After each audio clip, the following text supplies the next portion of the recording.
Hola, ¿cómo están? Bienvenidos al cuarto episodio del podcast Bull Eyes. La verdad que estamos súper agradecidos, en especial yo, una servidora de verdad de todo corazón. Hemos tenido una aceptación brutal, nos hemos hecho virales en el primer episodio y esto va a seguir. A diferencia de los otros episodios, vamos a centrarnos un poquito más en los negocios, un poquito más en cómo desarrollarte de manera profesional, de una manera que no te haga mucho trizas y sobre todo con muchos tips que van a servirte pues para que los puedas aplicar en tu día a día y así logres tus objetivos de una manera mucho más eficaz. También vamos a repasar un poquito cómo llegué al mundo del real estate, este maravilloso mundo inmobiliario y bueno, la verdad que lo dicho, quédate si te interesa porque vas a aprender mucho. El primer podcast de mujer a mujer que te habla con huevos. Acompáñame en cada episodio y juntas despertemos al toro que llevamos dentro. Yo soy Marta Marcilla y bienvenidas a Bullseye. Bueno, pues hoy quiero empezar por contaros un poquito mi historia, porque a todo esto llevamos bastantes episodios platicando y siento que no me conocéis, así que me voy a abrir por entero. ¿Cómo empecé yo en la industria de bienes y raíces? Bueno, esto se remonta un poquito ya a la prehistoria, aunque se mueven, pero hace ya unos cuantos años y fue por un accidente. Y creo que mucha gente se va a poder sentir identificada. Muchas veces en la vida vamos con un acelerador como primario, es decir, tú tienes una manera de ejecutar y una manera de vivir que es porque te toca, ¿no? Entonces, simplemente vamos viviendo, estamos ahí. Y hay muchas veces que la vida te empuja. Y a mí me tocó una de esas, me empujó. Entonces yo era modelo internacional desde los 14 años, estuve viajando muchísimo, conocí muchísimos países, la verdad que me lo pasé teta, como diríamos en España, que significa que te lo pasaste muy bien. Viví experiencias inolvidables, conocí otras culturas y llegó un momento, que eso ya lo había platicado, que yo sentí la necesidad de vivir una vida normal, ¿no? O sea, alguien que tuviera una casa y una rutina todos los días, que para mí era imposible. Entonces, bueno, me canso un poco del mundo del modelaje, también me había hecho más mayor, dejas de funcionar, porque pues al final, cuanto más joven eres, también más inocente. Cuando empiezas a ser un poco más grande, empiezas a pensar de una manera mucho más consciente y ya hay cosas que te chirrían, ¿no? Entonces, dejas de funcionar, dejas de ser cómoda para la industria en cuanto abres un poquito más los ojos. Y bueno, dije, bueno, quiero abrir mi empresa, ¿no? Abro una agencia de modelos porque era el negocio donde yo estaba. Me fue muy bien, la verdad, toco madera. Y al año la vendí. Y cuando la vendí, después que yo llevaba años diciéndole a mi manager que no quería viajar y que ya no quería, empiezo a ir a la calle y pon tú, la persona que estaba enfrente mía llevaba una camiseta de México. Después iba a un restaurante y la persona que me caía bien y que lo conocía era un mexicano. Y así, entonces empezó a aparecer México. Y yo dije, bueno, ¿qué pasa, no? Y yo solamente había venido a México de vacaciones a Riviera Maya, que me lo pasé increíble además, y me encantó y todo, pero pues nunca me había imaginado viviendo en México porque tampoco lo conocía, ¿no? Y nunca había tenido una oferta laboral. Entonces de repente mi manager, que era manager también de Heidi Mitchell, Sherry, que te mando un beso que la amo, Sherry Sairafian, viene a México porque Heidi estaba grabando un programa, creo que era La Voz o algo así, no me hagáis mucho caso, pero bueno, grababa un programa aquí, era la presentadora. Entonces conoce a Glenda Reina, la mamá de Isa González, y le enseña una foto mía y Glenda le dice, yo la quiero contratar, tráela a México, ella va a funcionar muchísimo, le van a salir un montón de telenovelas, ¿va? Y a mí siempre me había picado el gusanillo de ser actriz. Entonces yo dije, bueno, pues entonces ya me vi yo ahí en las novelas, ¿no? Jaja, no, esta Fernanda, este hombre es mío. Bueno, pues total, que cuando me habla me dice, no, nena, me acabas de decir que te quiere contratar, pero ya le dije que no. Le dije, dile que sí ahorita, ¿no?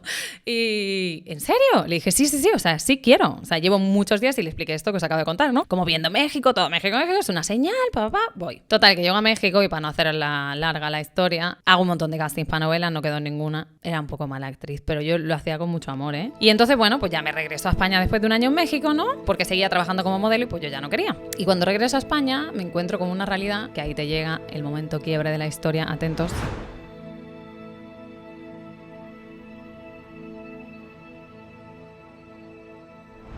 Que es que cuando llego a casa de mis papás estaban todas las grúas, que además no se me olvidará en la vida, mis padres tenían una casa de 4 niveles, sacando todos los muebles, ¿no? Y yo ¿Y esto qué fue? Y cuento esto porque tengo permiso de mis padres, obviamente, para poderlo transmitir, porque es algo muy íntimo familiar. Y entonces, bueno, mi padre era empresario, tenía muchos años teniendo una empresa muy grande, se dedicaba al mundo del libro. Entonces, con toda la era tecnológica, pues el libro que pasó, que se quedó obsoleto y fue uno de los, pues quizá te digo, industrias, ¿no?, que más han sufrido el cambio. A él ya le pilló mayor, tenía muchísimos trabajadores, no quiso despedir a nadie, y bueno, una cosa a la otra, estábamos en quiebre financiero. Entonces, yo tenía 24 años, era una nini, o sea, yo viajaba por el mundo, hacía lo que me daba la gana, pero pues nunca había tenido, ni había sabido lo que era ni ayudar en casa ni nada, porque a mis padres les iba bien. De hecho, siempre al revés, yo me pateaba todo lo que ganaba y siempre tenía que acudir a mi padre para que me siguiera ayudando, ¿no? Y bueno, ahí la historia se da la vuelta. Me acuerdo que llegué y me dijeron, ven a la living, ¿no? Tenemos que hablar contigo. Entonces, mi madre estaba llorando, mi hermana estaba llorando, mi padre serio.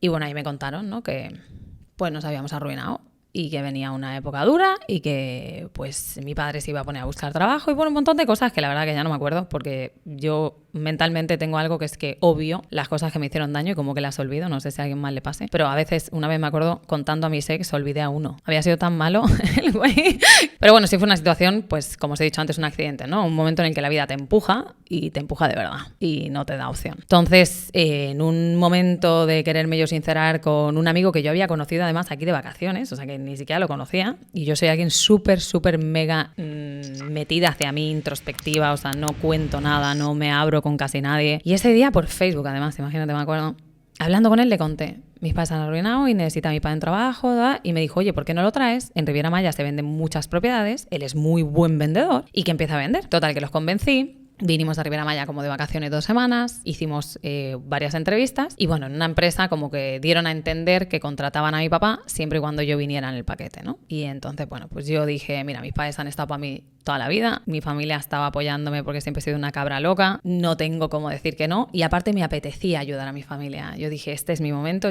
de agradecerles, no con palabras, sino con hechos, todo lo que han hecho por mí. Así que nos vinimos, mi papá a las 2 meses de que entramos en esa compañía recibió una oferta laboral en Puebla, entonces él se fue y me quedé yo. Y así fue como conocí y empecé en el real estate. Intentando ayudar a alguien más, al final me ayudaron a mí y encontré yo mi camino, ¿no? Y mira hoy.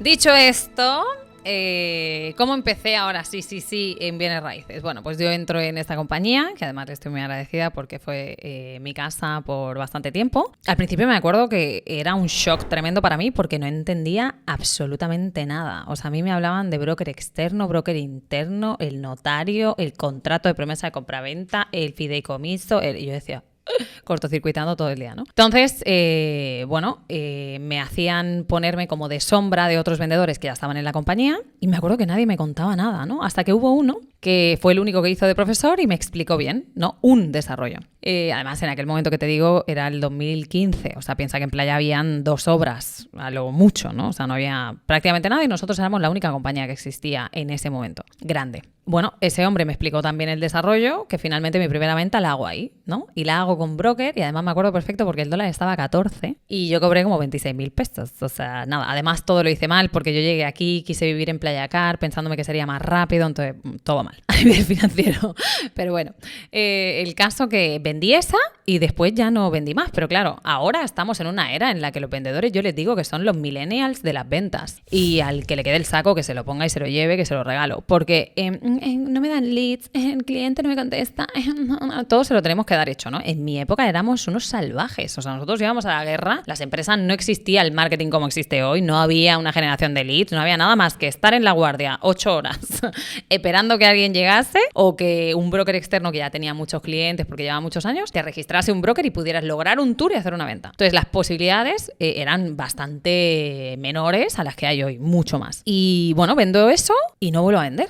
Y yo no entendía nada, ¿no? Entonces, aparte, me acuerdo que me decía mi jefe de ventas, oye, pero ve a las agencias y busca brokers externos y tal. Y yo llegaba y me decían, es que ya trabajo con fulano, es que ya trabajo con mengano. Y yo decía, ¿cómo le hago? Entonces, al final dije, mira, ¿sabes qué? Me voy a ir a Cancún. Total, que yo fui la única que me fui a Cancún. Agarré 2 brokers buenos de Cancún, no más, que hoy en día la gente dice, tengo 50 brokers, tengo 170. Si no te venden, no sirve de nada. Entonces, yo tenía 2, pero eran muy buenos brokers. De hecho, los sigo teniendo a día de hoy. Seguimos manteniendo la amistad y seguimos trabajando juntos. Ellos me registraban clientes y bueno, así empecé a vender, ¿no? Ahora, ¿qué me pasó a mí antes de empezar a vender? Yo estuve a esto de tirar la toalla. Porque al final, mentalmente, cuando tú estás en un equipo que funciona, ¿qué es lo que te pasa? ¿Qué es lo que crees? Que tú no vales, ¿no? Yo lógicamente decía, esto es matemática. O sea, si aquí hay 6 y los 6 están vendiendo menos yo no sirvo. Entonces empecé a contarme esa historia, que hay que tener mucho cuidado con las historias que nos contamos a nosotros mismos, porque lo estamos escuchando y estamos generando patrones en automático sobre eso. Y bueno, yo ya estaba a punto, dije, bueno, pues ya está.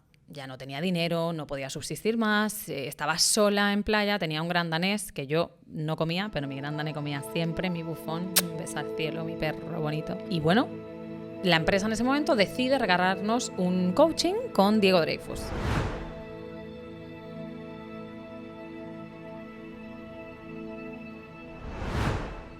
Que en aquel momento el Calborota no era famoso ni nada, estaba él haciendo lo suyo, siempre le ha ido muy bien porque es un tío que el éxito lo lleva en la vena, ¿no? Pero en ese momento no era quién soy o que todo el mundo lo conoce. Y dije, pues bueno, no tengo nada que perder, ¿no? Pues voy al coaching. Entonces yo me acuerdo, pero perfectamente como si fuera ayer.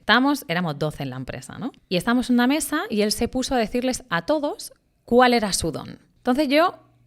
Y esto fue totalmente inconsciente, ¿sí? Imaginaos la sala, ¿no? Rectangular, típica sala de juntas con mesa ovalada grande, ¿no? Y todas las sillas alrededor y él presidiendo la mesa. Y yo estaba justo al lado derecho de él y yo, de manera inconsciente, me fui haciendo hacia la esquinita con la silla para atrás. Y te voy a explicar por qué. Cuando él empezó a decirles a todos los dones que tenían, yo dije, a mí este cabrón, y más como es, que ya lo estaba viendo yo, que no tiene pelos en la lengua tampoco, podía venir al podcast, porque este también hablaba con huevos... me va a decir que yo no tengo ninguno. Y entonces yo me estaba haciendo chiquinina para atrás y de repente a uno le decía, tú eres constructor, ¿no? Tú construyes y los sueños y no sé qué. Tú eres canal y tienes el don de que canaliza las emociones y demás. Así, ¿no? Con todo. Y entonces cuando llega mi turno me dice, ¿y tú? Y se me quedó viendo así fijo y yo, como un lemur así, me dice, tú los tienes todos. Y el día que a ti te dé la regalada gana, vas a pasarles a todos la mano por la cara y vas a ser la número 1 en ventas. Pero hasta que te dé la gana. Entonces yo me acuerdo que ahí pensé 2 cosas. 1, este quiere algo conmigo y por eso me lo está diciendo.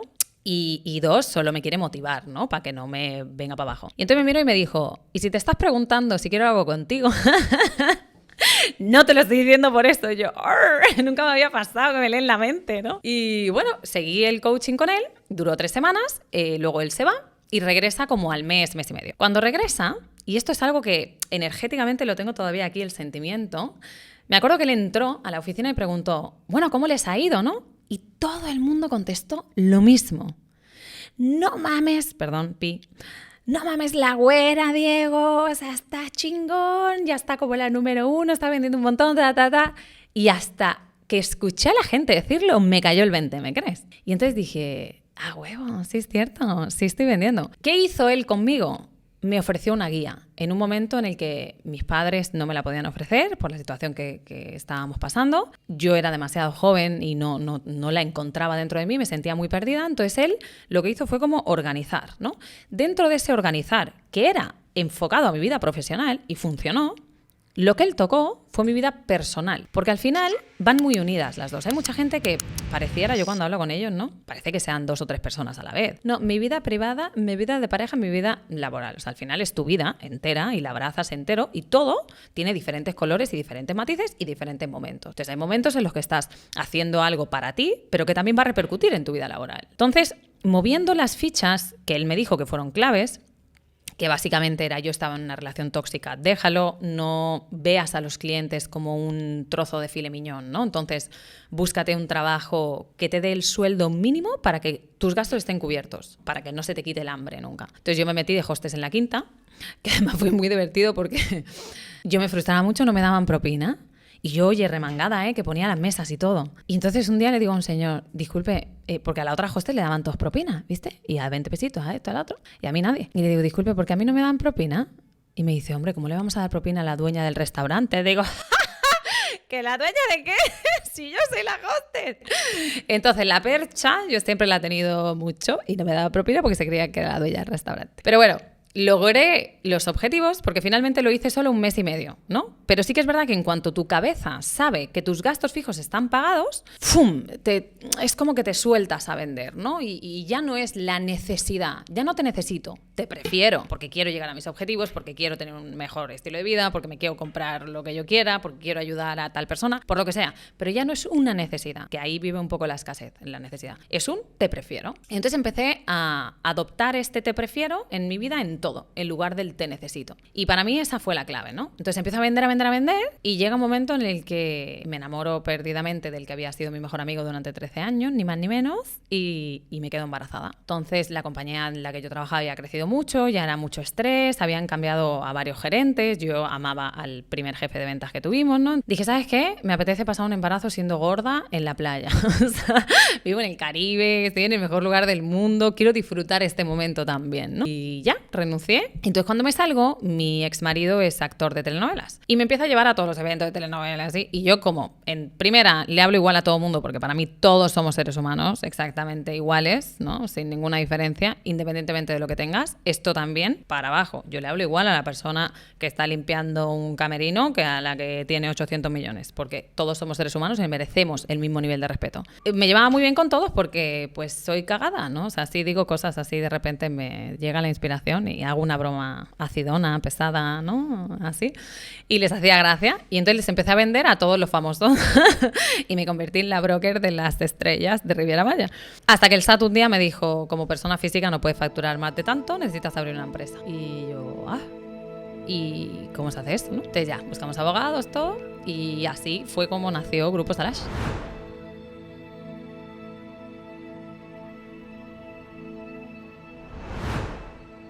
Realmente, o sea, por pura necesidad fiscal. Y entonces ya que la abrí, tampoco yo tenía el voy a abrir una oficina, ¿no? Porque a veces la gente me ve y se cree que soy Robocop, ¿viste? Que puedo con todo, que todo. No, también lloro y he hecho mi lloradita. La diferencia es que he hecho la lloradita y sigo. No he hecho la lloradita y me quedo llorando, ¿no? Pero también la he hecho. Entonces no tengo tampoco ese de ¡guau! Voy a hacer. Las cosas me llegan. Y eso te pasa si tú sabes fluir con la vida. Porque lo que está para ti es para ti. Y eso es una frase muy mexicana que a mí la adoro y la amo, que es, y dice así: lo que es para ti, ni aunque te quites. Y lo que no es para ti, ni aunque te pongas. Y es cierto, ¿no? Entonces también cuando uno tiene muy claras las cosas, de yo quiero, cuando yo escucho gente, ¿no? Yo quiero tener un hijo en el 2025 y me voy a casar en el 2024. Tú dices, güey, ¿a poco ves el futuro o qué? O sea, no puedes ir así por la vida, o al menos yo. O cuando tienes una cita, ¿qué buscas? No lo sé. O sea, si supiera lo que busco estaría condicionando lo que me está pasando, ¿no? Así pienso yo. De nuevo, es solo mi manera de ejecutar. Entonces, también con las empresas me pasa lo mismo. Por eso no es que yo diga, ¡wow! Lo visualizo todo y voy a llegar aquí. No, también me dejo mucho fluir por lo que sí, por lo que no, por lo que llega a mis manos. Y cuando llega algo bueno, lo abrazo. Abro Grupo Salash y me llega otro broker y me dice, oye, ¿por qué no abrimos una oficina a medias? Cuesta tanto, así la pagamos mitad y mitad, Y yo dije, bueno, yo acababa de tener a mi bebé, o sea, era recién nacido. Y ya que la abrí, pues dije, pues ya que la tengo, pues voy a armar un equipo de venta. Y entonces cuando me quise dar cuenta tenía 35 vendedores, ya era master broker, ya los desarrolladores querían trabajar conmigo. Empecé a darme cuenta que muchos brokers confiaban en mi empresa, pese a que era nueva, ¿no? Porque ese era otro miedo, decir, bueno, tienes una empresa nueva, ¿no? ¿Quién va a confiar en ti? Siempre hay alguien que lo va a hacer si sabes lo que tienes que hacer tú. Entonces, siempre y cuando tú estés suficientemente preparado o preparada como para que cuando llegue esa persona sepas lo que tienes que decirle y para qué te busca, que yo siempre digo lo mismo, ¿para qué soy buena? Y esto es no solamente una frase hecha, sino ¿para qué soy buena real? ¿Qué buscas de mí? Exactamente, es específico. Porque cuanto más específico seas tú, más vamos a lograr juntos porque voy a entender por qué estás viniendo aquí y qué es lo que estás necesitando o prefiriendo de tu parte para poder ofrecértelo. Hay que dejarse llevar un poco. Los negocios tampoco son todos sota, caballo y rey, ¿sí? O sea, hay colores, hay matices, hay fallos. Yo he cometido muchísimos fallos en los negocios. Me han engañado muchísimas veces, me han robado dinero, otras veces me han dejado de ver. La vía fácil es la que todos conocemos. Ya no hago nada más porque me ha pasado esto, o ya nunca más voy a hacer tal tipo de negocio porque tuve una mala experiencia. Entendamos algo, y esto es muy mío y es lo que yo aplico en mi vida diariamente. Cuando yo hago una cosa y me sale mal, lo agradezco, porque digo, en la que me voy a convertir después de esto, papi, no va a haber quien me frene, porque no hay conocimiento sin fallo, no hay expertise sin fallo, no hay éxito sin fallo. Y el fallo no debe ser solo una vez. Hay muchos pequeños fallos que llegan al gran fallo, que es cuando te das cuenta, y después lo arreglas. Y ahí está la gracia. Cuantos más fallos o pequeños errores arreglas, más rápido llegas al éxito. Entonces, tenerle miedo a fallar es inversamente proporcional a tenerle miedo a tener éxito. Sé consciente y escoge el miedo como tu aliado.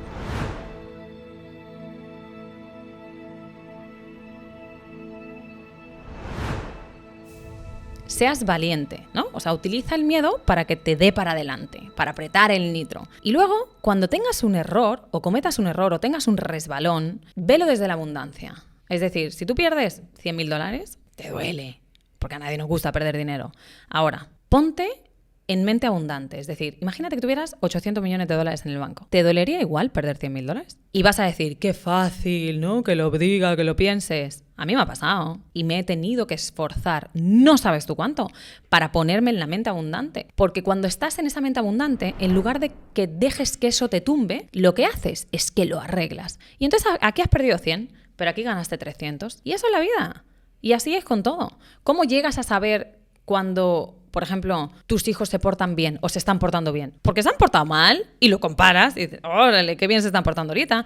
¿Cómo llegas a saber que una pareja es buena versus otra? Porque has tenido parejas que no han sido buenas para ti, entonces te das cuenta de las red flags y para la siguiente tratas de enmendarlo. Entonces, ahí está la gracia. No hay que tenerle miedo a fallar y sobre todo hay que estar en constante evolución personal, porque esa evolución personal es lo que te va a llevar a la evolución profesional. Van de la mano.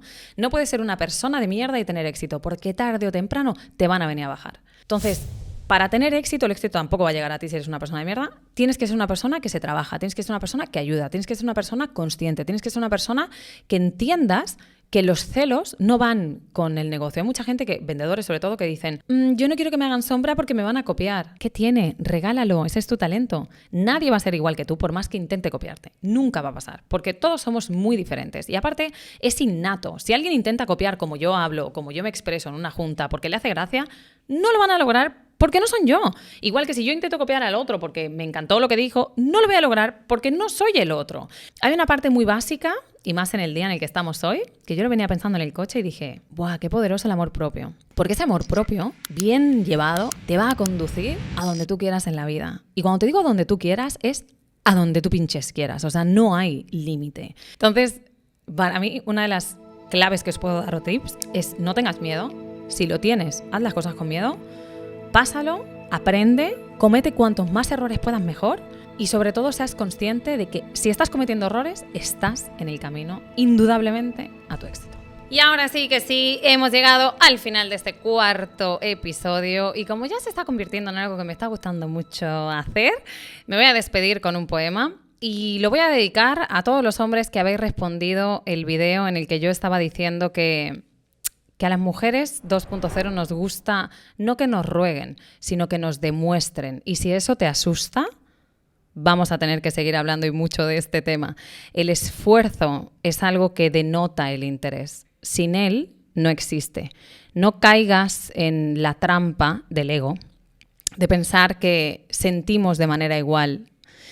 Y de hecho, nunca va a ser así, porque nosotras estamos mucho más conectadas a esa Gaia, a esa matriz, a esos 3 corazones que tenemos, a simplemente medir nuestra vida en base a lo que estamos sintiendo en el día a día. El hombre es mucho más práctico, no significa que no sintáis, pero quiero que sepáis desde ahora que sentimos de manera diferente. Entonces no tratéis a la mujer como un igual, porque eso nos hace daño y somos bastante más profundas y de hecho hay muchísimos memes que lo demuestran y las reacciones incluso a ese video también lo hacen, ¿no? El que la gran mayoría de mujeres, no voy a decir todas, están de acuerdo y la gran mayoría de hombres no lo están. Así que os dejo para reflexionar un poema que a mí me gusta mucho y que os voy a recomendar que nunca, jamás en vuestra vida os enamoréis de una mujer así.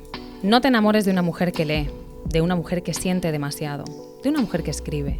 No te enamores de una mujer culta, maga, delirante, loca. No te enamores de una mujer que piensa, que sabe lo que sabe y además sabe volar. Una mujer segura de sí misma. No te enamores de una mujer que se ríe o llora haciendo el amor, que sabe convertir en espíritu su carne. Y mucho menos de una que ame la poesía, o que se quede media hora contemplando una pintura y no sepa vivir sin la música. No te enamores de una mujer a la que le interese la política y que sea rebelde y sienta un inmenso horror por las injusticias. Una que no le guste para nada ver televisión. Ni de una mujer que es bella sin importar las características de su cara y de su cuerpo. No te enamores de una mujer intensa, lúdica, lúcida e irreverente. No quieras enamorarte de una mujer así, porque cuando te enamoras de una mujer como esa, se quede ella contigo o no, te ame ella o no, de ella, de una mujer así, jamás se regresa. Muchísimas gracias a todos y los espero en el 5º episodio de Bull Eyes.